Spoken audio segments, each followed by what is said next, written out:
pour parler mercato maintenant, l'OM doit-il se renforcer durant le mercato hivernal, Karim? Ça, c'est une la palissade. Oui, l'OM doit se renforcer durant le mercato. Mais est-ce que l'OM va se renforcer dans le mercato? On n'en sait rien parce que aujourd'hui, les vannes, elles sont fermées.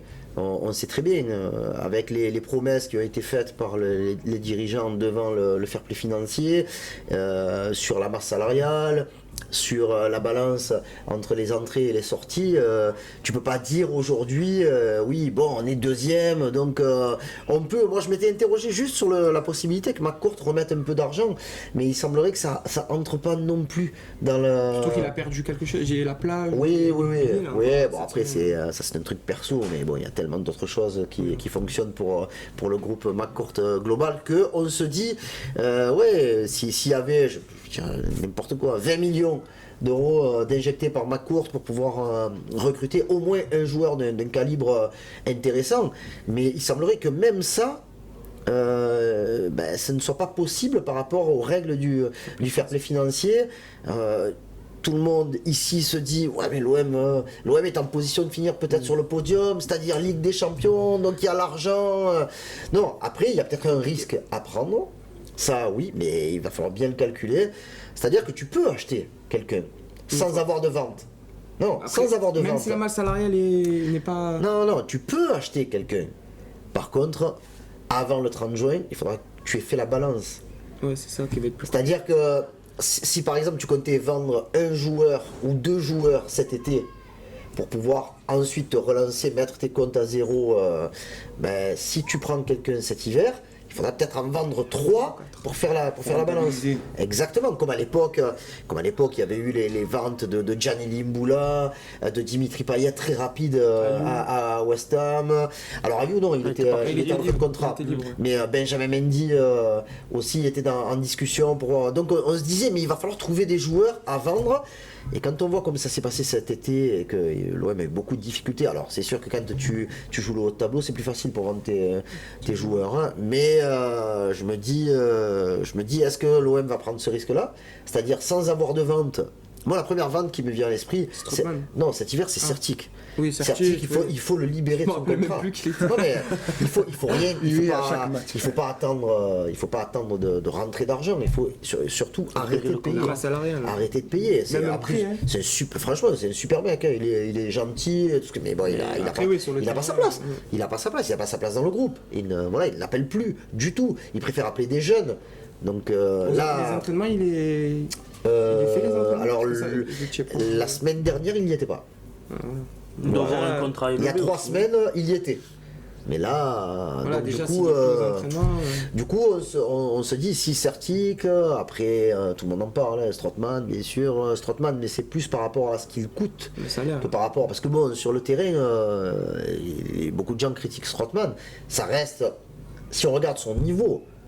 C'est un bon petit joueur de Ligue 1, mais c'est pas un joueur aujourd'hui qui rend sur le terrain ce qui coûte à son club. Donc voilà, après c'est un grand professionnel, il ne triche jamais. Il est impliqué en plus. Exactement, bien sûr.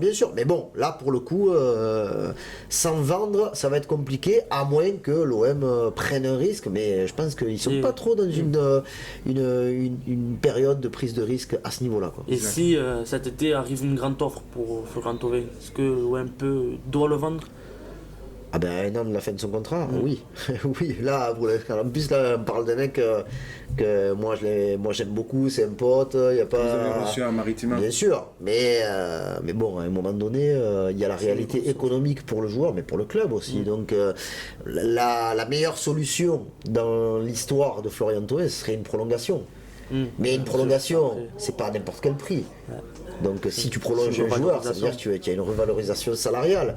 Donc je pense que les 3-4 prochains mois seront très très très importants par rapport à l'histoire commune de l'OM et de Flo Thauvin. À voir quand il reviendra de blessure, s'il retrouve son niveau aussi. Parce que si il revient à son niveau, qu'il va à l'Euro, sa valeur va augmenter, donc ça sera aussi compliqué à gérer pour... Après moi je pense que c'est surtout un renouveau de l'effectif. Des fois ça fait du bien de changer un peu de joueurs, même si ça reste un cadre et que Florent Thauvin était le meilleur joueur de l'OM la saison passée.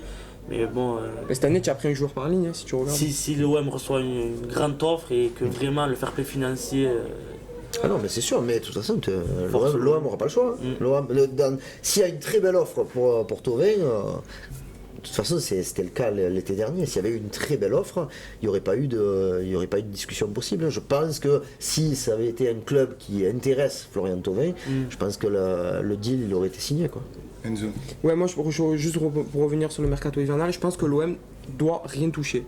Parce qu'on a une certaine stabilité depuis le début de la saison. On a trouvé des cadres, à l'instar de Dimitri Payet qui revient au niveau. Les recrues sont très bonnes, même si Benedetto connaît un petit moment de flottement, mais c'est pas grave, il marque, il est décisif, il est présent dans le jeu. Rongier a trouvé sa place, mais de titulaire indiscutable au sein du milieu de terrain, avec Morgan Sanson, sa doublette. Derrière, Alvaro, pareil. Strootman qui fait des rotations avec Boubacar Kamara en 6. Donc je pense que l'OM doit rien toucher et aussi faire confiance aux jeunes comme le fait André Villas-Boas. Donc je pense que le mercato, le plus important, ça sera au mercato estival et non au mercato hivernal. Karim, tu vas réagir à ce que...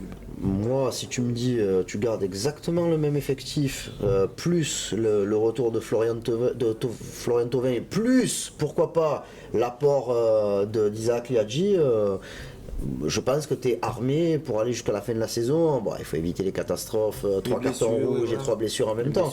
Mais non, il y a un groupe qui est sur une bonne dynamique, il y a une alchimie entre le groupe et le staff. Le coach, voilà, pour tous ses détracteurs, tous les gens qui étaient sceptiques, il est en train de retourner l'opinion, et pas qu'en France en plus, si j'ai bien compris, si on en croit l'article qui est paru il y a 10 jours dans le Guardian. Donc je me dis franchement, quand il y a un groupe qui marche bien, qui vit bien, qui a des performances, ça serait... de toute façon, attends, il n'y a pas de crainte à avoir, hein, il n'y aura pas de bouleversement. Il y aura des retouches. Mais je ne vois pas l'OM par exemple vendre un Morgan Sanson ou alors encore pire, un Valentin Rongier qui vient d'arriver. Que même eux se sentent bien, je pense, à l'Olympique de Marseille, donc pourquoi partir à tenter le risque. Et ils savent très bien que si eux ils sont bien à l'OM, ils sont au moins autant exposés, si ce n'est plus, que si tu jouais chez le 10e ou le 12e de Première Ligue, quoi. Surtout si l'OM parvient à arracher la qualification en Ligue des Champions. Là, ils pourront s'exporter sur la scène européenne. On en a fini avec l'OM.